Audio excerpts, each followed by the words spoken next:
नमस्कार, एक बार फिर हाजिर हो गया हूँ। लंबे अंतराल के बाद 1 हफ्ते का अंतराल रहा ये। इस दौरान मैं निजी यात्रा पे था, कुछ निजी कार्यक्रम थे, जिसकी वजह से मैं लगातार वीडियो नहीं बना पा रहा था। लेकिन एक बार फिर से हाजिर हो गया हूँ और आपसे लगातार संवाद जारी रहेगा। इस वक़्त पूरे देश में अगर देखा जाए तो बिहार का चुनाव काफ़ी चर्चा का विषय बना हुआ है। बिहार लोगों का आकर्षण का विषय बना हुआ है और कोरोना काल में चूँकि ये चुनाव हो रहा है और वहाँ का चुनाव काफ़ी दिलचस्प भी हो गया है।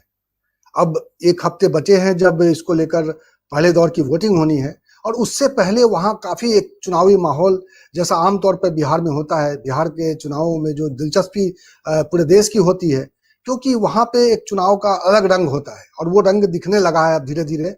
और एक बात और साफ-साफ दिखने लगा है, जिसका आकलन पहले नहीं था, ऐसा लग नहीं रहा था कि नीतीश कुमार बनाम तेजस्वी ये चुनाव हो जाएगा। लेकिन धीरे-धीरे जैसे चुनावी चर्चाएं तेज हो रही हैं, चुनावी गतिविधियां तेज हो रही हैं, साफ तौर पे अब दिखने लगा है कि ये चुनाव नीतीश बनाम तेजस्वी है मूल तौर पे।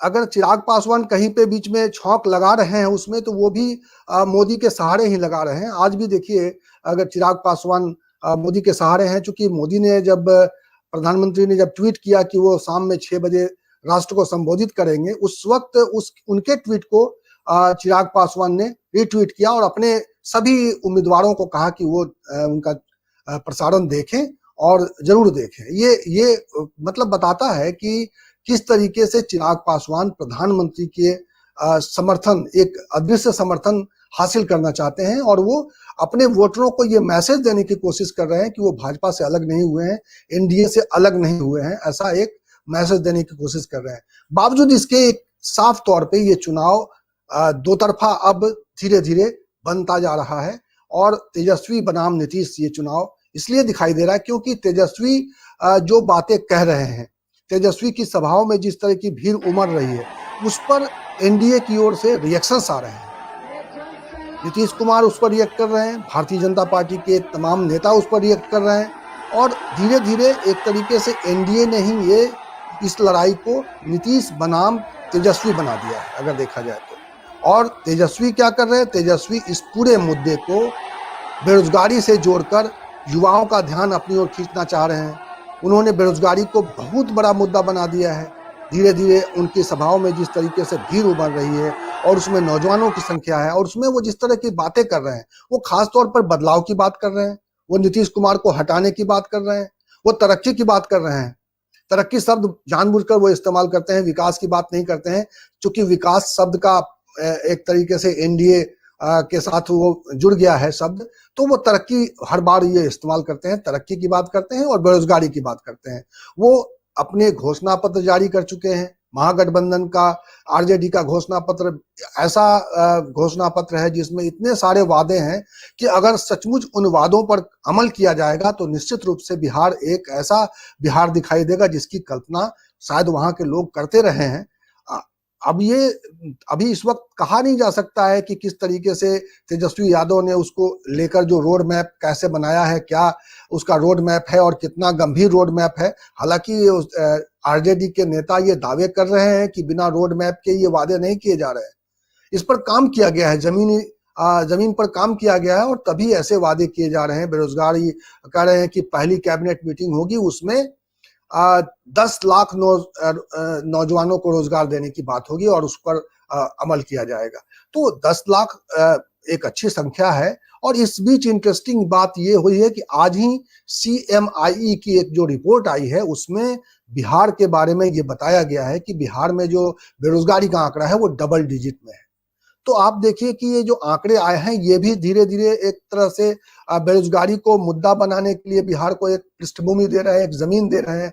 तो ऐसा लग रहा है कि बेरोजगारी धीरे-धीरे बिहार में एक बड़ा मुद्दा के तौर पे अगर उभरता है तो इसका लाभ कैसे तेजस्वी ले पाएंगे, इसको देखने वाली बात होगी। और तेजस्वी अपनी तमाम रैलियों में जिसमें काफी भीड़ उमड़ रही है उसमें इस बात को बहुत जोर दे रहे हैं। दूसरी तरफ अगर देखा जाए तो नीतीश कुमार अपनी रैलियों में या अपनी संबोधनों में हमेशा वो जंगल राज को एक जरूर याद दिलाते हैं और वो लालू राज लालू यादव के और राबड़ी देवी के कार्यकाल में जिस तरीके की अव्यवस्था थी और जंगल राज जो कहा जाता था, पूरे देश में चर्चा का एक विषय रहता था। कानून और व्यवस्था की जो स्थिति थी, उसमें जो दिक्कतें थी, जो समस्याएं थी, जो एक बुरी स्थिति थी बिहार की देखा जाए तो, उसको याद दिलाते हैं। और वो उनके विरोधी जबकि कहते हैं कि 15 सालों में आपने क्या किया है, उस पर ज्यादा जोर देना चाहिए। बल्कि ये सवाल भी पूछा जा रहा है कि पिछले 5 साल में नीतीश का जो तीसरा कार्यकाल था, उस तीसरे कार्यकाल में नीतीश कुमार ने क्या किया है और क्या विकास हुआ है, किस तरह की तरक्की उन्होंने बिहार को मैप दिया है, इस पर बात होनी चाहिए। लेकिन इस पर नीतीश कुमार कम बातें कर रहे हैं। उन्होंने उनकी जो उपलब्धियां हैं उस पर कम बातें कर रहे हैं। वो कह रहे हैं कि हम अगर एक बार फिर से सत्ता में आएंगे तो ये करेंगे, और बहुत सारी बातें कर रहे हैं। तो एक तरीके से नीतीश कुमार और उनके साथ जो लोग खड़े हैं, उनके समर्थक तमाम लोग, वो अधिकतर अपनी रैलियों में, अपने भाषणों में तेजस्वी का जिक्र कर रहे हैं। तेजस्वी ने जो वादे किए हैं उस वादे को कैसे पूरा कर पाएंगे, वो वादा कितना कच्चा है, इस पर बातें करते हैं। और आरजेडी के घोषणा पत्र में किस तरह की हवाई बातें हैं और वो उसको जमीन पर इम्प्लीमेंट करना इतना आसान नहीं रहेगा, इसको समझाने की कोशिश हो रही है, बजाय इसके कि वो बताएं कि पिछले 5 साल में उन्होंने जो काम किए हैं वो क्या काम है और अगले 5 साल में वो किस तरीके की चीजें करना चाहते हैं। तो इस पर ज्यादा बातें नहीं हो रही। इसको लेकर एक स्थिति ये बन रही है कि अभी इस वक्त जो माहौल है वहां पे बिहार में, उसमें नीतीश थोड़े अब कह सकते हैं कि कमजोर दिख रहे हैं और बैकफुट पे दिख रहे हैं। लेकिन अब ये लड़ाई जैसे जैसे आगे बढ़ेगी और प्रधानमंत्री नरेंद्र मोदी जैसे इस चुनावी युद्ध में शामिल हो जाएंगे, उसके बाद एक स्थिति ये बन सकती है कि जो तेजस्वी जो सवाल उठा रहे हैं, उन सवालों के बरक्स प्रधानमंत्री नरेंद्र मोदी क्या कहते हैं, कैसे ये माहौल बनेगा, और उसके बाद प्रधानमंत्री के संबोधन के बाद, प्रधानमंत्री की रैली के बाद किस तरह का नैरेटिव उभरेगा बिहार में, इसको लेकर एक चर्चा है अभी से ही। तो अब देखना है कि ये एनडीए बनाम जो महागठबंधन की ये लड़ाई है वो कैसे बनती है। पहले दौर में जो 71 विधानसभा सीटों पर जो चुनाव होने हैं, आमतौर पे अगर देखा जाए तो ये जो सीटें हैं ये दक्षिण बिहार की सीटें हैं। दक्षिण बिहार, इसको अभी जो नया बिहार है, जो झारखंड अलग हो जाने के बाद जो दक्षिण है, वो ये झारखंड से लगा हुआ इलाका है, जिसमें भागलपुर आता है, जिसमें उत्तर प्रदेश के इलाके भी है, इधर बक्सर साइड के जो इलाके हैं। तो पूरा दक्षिण बिहार एक तरीके से, जो अगर आप नक्शे में अगर देख पाए तो नीचे के हिस्से में इस वक्त जो है चुनाव की पहली तस्वीर दिखाई दे रही है। और अगले हफ्ते यानी कि मंगलवार को पहला मतदान होगा बिहार में, पहले दौर का चुनाव होगा। उसके बाद अगला चुनाव जो है 3 नवंबर को है, जब 78 सीटों के लिए मतदान होगा। उसके बाद आखिरी जो चुनाव है वो 7 नवंबर को है, जिसमें माफ कीजिएगा 3 नवंबर को जो चुनाव होने वाले हैं, जो उसमें 94 सीटों के लिए वोट डाले जाएंगे।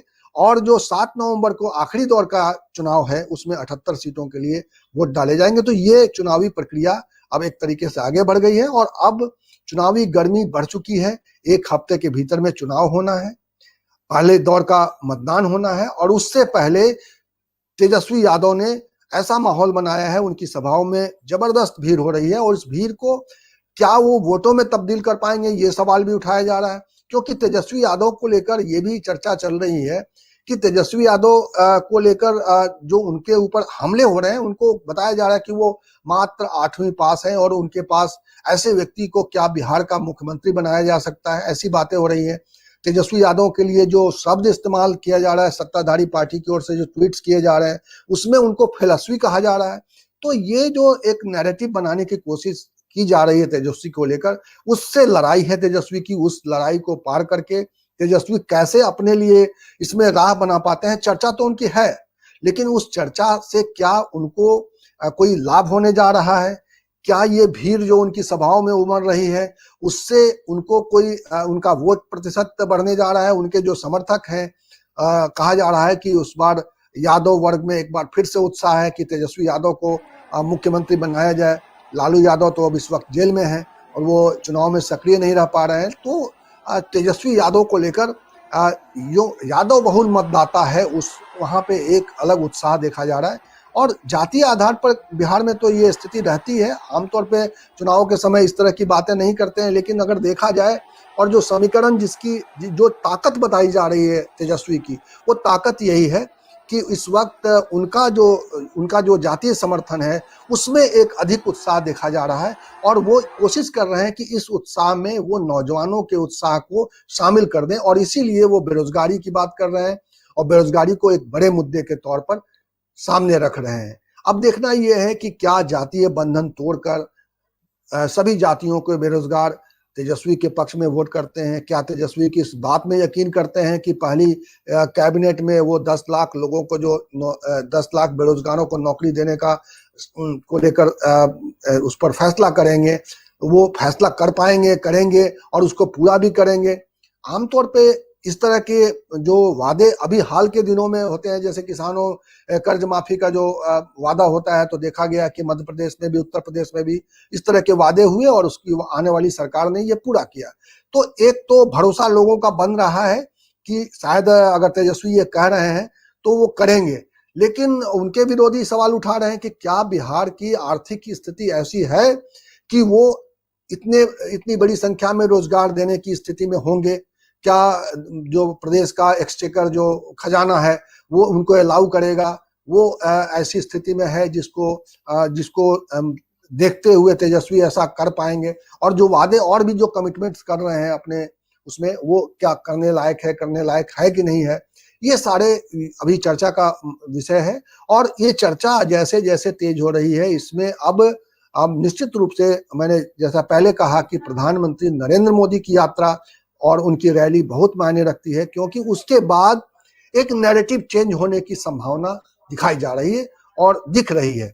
और प्रधानमंत्री नरेंद्र मोदी निश्चित रूप से एक ऐसे चुनावी दिग्गज माने जाते हैं। अभी इस वक्त जो है वहां पर योगी जी भी हैं, जो झारखंड में भी चुनाव प्रचार किया। हालांकि झारखंड में भारतीय जनता पार्टी को इसका बहुत लाभ नहीं मिल पाया, भारतीय जनता पार्टी को वहां पे कामयाबी नहीं मिली। तो बहुत सारे भारतीय जनता पार्टी के अध्यक्ष जेपी नड्डा भी वहां लगातार रैलियां कर रहे हैं, नीतीश कुमार कर रहे हैं, सुशील मोदी कर रहे हैं उप मुख्यमंत्री। तो बीजेपी की ओर से और जेडीयू की ओर से भी लगातार कैंपेन किया जा रहा है, लेकिन जंगल राज की याद दिला रहे हैं, जंगल राज की बात कर रहे हैं, पिछली बातें कर रहे हैं, और शायद जेडीयू और सत्ता पक्ष की ओर से ये पिछली बातें करना एक निगेटिव टर्म में लिया जा रहा है। क्या ये सचमुच निगेटिव होगा, या नेतृत्व के नाम पर नीतीश कुमार को, चूंकि उनको एक ये इस रूप में भी पेश किया जाता है कि उनके चेहरे के बराबर कोई बिहार में कोई चेहरा नहीं है और तेजस्वी यादव उनका विकल्प नहीं हो सकते, ये भी एक सत्ताधारी पक्ष की ओर से, एनडीए की ओर से एक नैरेटिव बनाने की कोशिश होती है। तो इन तमाम चुनावी प्रचार के बीच में जनता कैसे फैसला लेती है, इसको देखने वाली बात होगी। और बहुत अब करीब आ चुके हैं पहले दौर के मतदान, और धीरे धीरे जैसे जैसे ये माहौल आगे बढ़ेगा, और इस वक्त जो माहौल है उससे ये लगता है कि दो बातें मैं साफ तौर पे कहना चाहूंगा। एक तो ये कि अभी तक का माहौल को देखते हुए ये कहा जा सकता है कि ये चुनाव आज की तारीख में नीतीश बनाम तेजस्वी है, और दूसरा कि एक बेरोजगारी इस वक्त एक बड़ा मुद्दा है। ये मुद्दा क्या किसी और बात से, चूंकि आमतौर पे चुनाव में कोई एक ऐसी बात सामने आ जाती है उसको लेकर पूरा माहौल बदल जाता है। तो जैसे अभी तेजस्वी यादव ने बेरोजगारी को एक गर्मी दे दी है, बेरोजगारी मुद्दे को एक गर्म कर दिया है। अब आने वाले समय में एनडीए की तरफ से किस तरह के मुद्दे को और गर्म करने की कोशिश की जाएगी, प्रधानमंत्री क्या बोलेंगे, दूसरे नेता क्या बोलेंगे, इससे बहुत सारी चीजें तय होंगी। इस वक्त पक्के तौर पर नहीं कहा जा सकता कि किसका पलड़ा कितना भारी है, लेकिन ये है कि तेजस्वी यादव रेस में दिखाई दे रहे हैं, और इस रेस में वो नीतीश से उनकी तुलना होने लगी है। और इस तुलना को क्या वहां की जनता वोटों में तब्दील करेगी, ये देखने वाली बात होगी। हम लगातार बिहार चुनाव पर अपनी बात आपके सामने करते रहेंगे, लेकिन इस बीच एक और मुद्दे पर जो मैंने कहा कि आज ही सीएमआई की जो रिपोर्ट आई है उसमें बेरोजगारी को एक बड़े मुद्दे के तौर पे, बेरोजगारी को लेकर जो आंकड़े आए हैं वो बिहार में एक चुनावी मुद्दा बन सकता है। उस पर मैं थोड़ी देर के लिए बात करना चाहता हूं। चूंकि जो तेजस्वी यादव ने बेरोजगारी को मुद्दा बनाया है और इसी दरमियान ये सरकारी आंकड़ा आया है, तो निश्चित रूप से ये धीरे धीरे ये भी चर्चा में आएगा। और जो 2 डिजिट में जो जिन राज्यों में बेरोजगारी दर है उसमें बिहार ठीक ठाक स्थिति में 17 बिहार जो है इस वक्त 11.9% बेरोजगारी है बिहार में, डबल डिजिट में। जबकि जो नेशनल फिगर है, जो औसत है राष्ट्रीय बेरोजगारी की जो दर है 6.67 है। तो अगर देखा जाए तो राष्ट्रीय स्तर पर जो बेरोजगारी की दर है लगभग उसका दूना बिहार में बेरोजगारी दर है। ये एक चिंता वाली बात है बिहार के लिए। और ये इस इंटरेस्टिंग है कि इसमें दिल्ली भी शामिल है, जो 10 बड़े राज्य डबल डिजिट वाले श्रेणी में है, जहां बेरोजगारों की संख्या डबल डिजिट में है, यानी कि 10 के आंकड़े के करीब है। वो है पुडुचेरी है, बिहार है, हिमाचल प्रदेश है 12.2 है, दिल्ली है 12.5 है, राजस्थान में 15.3 है, ये गोवा में 15.4 है, जम्मू और कश्मीर में 16.2 है और त्रिपुरा में 17.4 है। तो ये जो राष्ट्रीय बेरोजगारी दर है 6.67%, उसके मुकाबले इन राज्यों में आप देखिए कि अभी तक मैंने चर्चा की उसमें उत्तर प्रदेश का नाम नहीं आया। उत्तर प्रदेश में ये आंकड़ा बहुत ही सीमा में है अगर देखा जाए तो उस हिसाब से। तो ये डबल डिजिट में होने की वजह से बिहार में बेरोजगारी एक उसको प्रामाणिकता मिल गई है, उसको एक जमीन मिल रही है। और निश्चित रूप से ये आंकड़े इस वक्त जो है चर्चा का विषय बन जाएंगे, क्योंकि तेजस्वी यादव ने इसको पहले से ही इस बात को चर्चा में ला दिया है और इस पर बेरोजगारों को, इस पर नौजवानों को लगातार वो आकर्षित करने की कोशिश कर रहे हैं। और इस मुद्दे पर, तेजस्वी के इस बयान पर, इस एजेंडे पर एनडीए जो है एक तरीके से उनका पीछा करते हुए दिखाई दे रही है, उनको गलत साबित करने की कोशिश कर रही है। ये स्थिति बिल्कुल क्लियर है। तो इस तरह से जो स्थिति है इस वक्त बिहार में, आप कह सकते हैं कि धीरे धीरे दिलचस्प होती जा रही है। चुनाव के इस दिलचस्प बिहार के इस चुनाव पर हमारी नजर लगातार बनी रहेगी और मैं आपके सामने बिहार के अलग अलग पहलुओं पर चर्चा के लिए हर रोज उपस्थित रहूंगा। पहले भी मैंने इस मंच से, अपने सिंपली सियासत के मंच से एक कोशिश की थी कि लोगों को अंदर जागरूकता बढ़ाऊं, बिहार के लोगों को अपना वोट, अपनी इसकी कीमत समझनी चाहिए, क्योंकि ये वोट जो है इतना कीमती है कि ये हमें 5 साल में एक ही बार मौका मिलता है। इसलिए आप अपने प्रत्याशी को, अपने क्षेत्र में जो प्रत्याशी खड़े हैं उनको चुनते हुए निश्चित रूप से आपको ढेर सारे तथ्यों का आपको कोशिश करनी चाहिए कि आप उसके बारे में पता करें। आप देखें कि कौन सा उम्मीदवार आपके क्षेत्र का विकास कर सकता है। आपके जिस एजेंडे पर, जिस विषय को लेकर आप बिहार में परेशान है कि उस विषय पे काम नहीं हो रहा है, उसको लेकर शिक्षा है, उस पर स्वास्थ्य सेवा है और बहुत सारे बिहार की समस्याएं हैं। रोजगार एक बड़ी समस्या है, पलायन बिहार से हो रहा है। इस वक्त जब कोरोना में इतने सारे लोग वहां से आए तो उनको रोजगार की बड़ी समस्या थी। तो जो समस्याएं हैं बिहार की, उस समस्याओं को लेकर आपके क्षेत्र के प्रतिनिधि जो आपकी नुमाइंदगी करना चाहते हैं, क्या सोच रखते हैं, ये सारी चीजें देखें और सिर्फ पार्टी ना देखें, जरूर आप अपने उम्मीदवारों की ओर देखें और इसके बाद ही फैसला करें। अच्छा वोट करेंगे, अच्छा बिहार बनेगा। इस चर्चा में, इस वीडियो में फिलहाल इतना ही। शुक्रिया, धन्यवाद।